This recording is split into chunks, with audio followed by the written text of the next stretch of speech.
Alors, est-ce qu'on peut un peu simplifier le code? Oui, en fait c'est même une règle d'or. On évite de répéter des instructions lorsque cela est possible. C'est ce qu'on appelle factoriser le code. Ça veut dire quoi factoriser? Eh bien ça veut dire, tu vois, tu as ici la commande circle qui est exactement la même ici et ici. Donc dans les deux blocs d'instructions. Donc on a répété deux fois la même chose, c'est un peu inutile. Donc ce qu'on va faire, c'est qu'on va factoriser cette commande. Et factoriser, c'est on va la mettre, puisqu'elle est en commun, on va la sortir des deux blocs. Et on va la mettre à l'extérieur des deux blocs. Du coup elle s'effectuera quand même.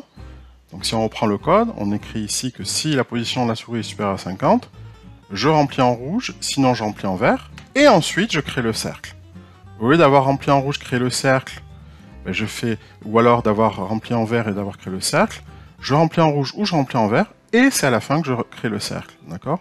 Donc finalement le cercle, j'ai besoin que de l'écrire qu'une seule fois, et non pas deux fois comme c'était le cas dans l'exemple précédent. Donc le code est beaucoup plus simple du coup.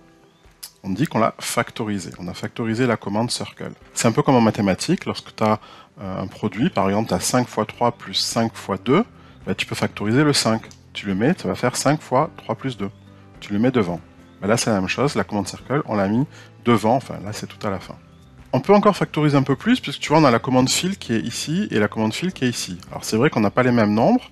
Alors comment on va se débrouiller pour factoriser cette commande?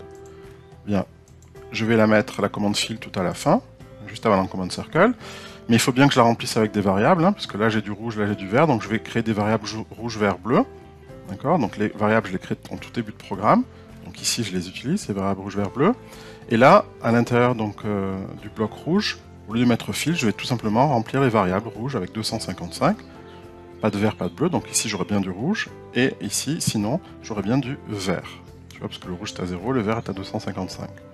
Donc j'ai réussi à factoriser la commande fill, tu vois, mais il a fallu que j'utilise des variables cette fois. Donc on peut exécuter ce code, hein. Allons-y.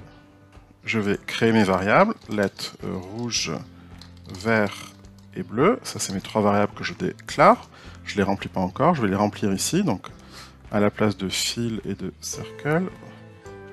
J'enlève ça, je vais mettre rouge égal.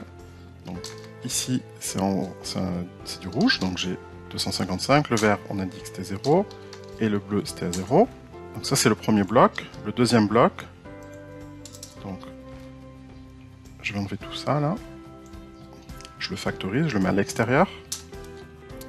Voilà, je l'ai mis à l'extérieur, et là je vais mettre rouge, vert, bleu.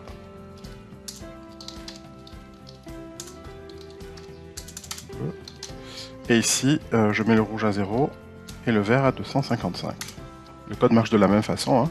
Dès qu'on dépasse 50, hop, on devient rouge, sinon avant on est vert.